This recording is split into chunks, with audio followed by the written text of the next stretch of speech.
तो देखो बच्चों, आज मैं बताऊंगा कि जो यूनिफॉर्म मोशन होती है उसकी खास बातें क्या होती हैं। तो आप बहुत ध्यान से सुनना और इन्हें नोट भी कर लेना अपनी नोटबुक में। तो देखो, जो वेलोसिटी होता है ना यूनिफॉर्म मोशन में, वो इस बात पे डिपेंड नहीं करता कि ओरिजिन कहाँ है, अर्थात it does not depend on the choice of origin. Origin कहीं भी आप ले सकते हैं। दूसरी बात, जो वेलोसिटी होता है यूनिफॉर्म मोशन में, it does not depend on the choice of time interval. ये टाइम इंटरवल की चॉइस पर भी डिपेंड नहीं करता।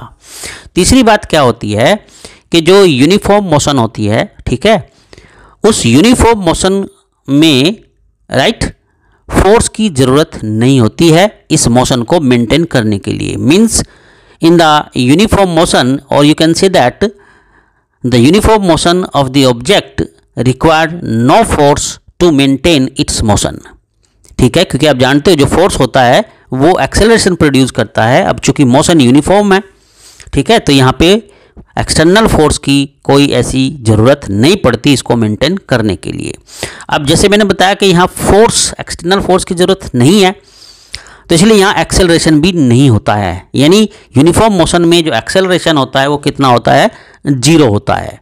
क्योंकि यहाँ पर जो आपका वेलोसिटी होता है वो इक्वल इंटरवल टाइम में, यानी जितने भी आप इक्वल या अनइक्वल टाइम इंटरवल्स यहाँ कंसिडर करेंगे उनमें वेलोसिटी जो है कांस्टेंट होता है। वेलोसिटी कांस्टेंट होता है, दैट्स वाई यहाँ पर चेंज इन वेलोसिटी कितना होता है, 0 होता है। इसलिए यहाँ पर एक्सेलरेशन 0 होता है।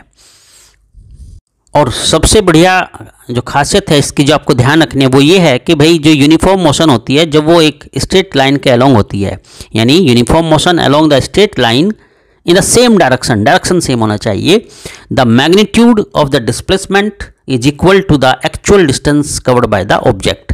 यानी जो एक्चुअल डिस्टेंस कवर होगी और जो डिस्प्लेसमेंट का मैग्नीट्यूड होगा जब ऑब्जेक्ट जो है स्ट्रेट लाइन में मूव कर रहा है और डायरेक्शन चेंज नहीं हो रहा है, डायरेक्शन सेम है, तो वो इक्वल होती हैं। नेक्स्ट इसकी जो बात होती है कि जो वेलोसिटी होता है वो पॉजिटिव होता है if object is moving towards the right of the origin. Origin के राइट में जा रहा है तो वेलोसिटी का मैग्नीट्यूड पॉजिटिव लेंगे, और अगर वो नेगेटिव जा रहा है ओरिजिन के तो उस केस में जो आपका वेलोसिटी होता है वो कैसा लेंगे, नेगेटिव लेते हैं। क्लियर है मेरी बात ये आप लोगों को।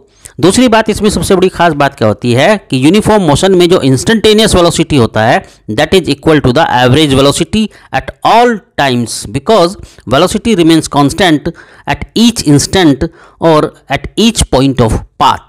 तो उम्मीद करता हूँ आपको बहुत समझ में आ गया होगा।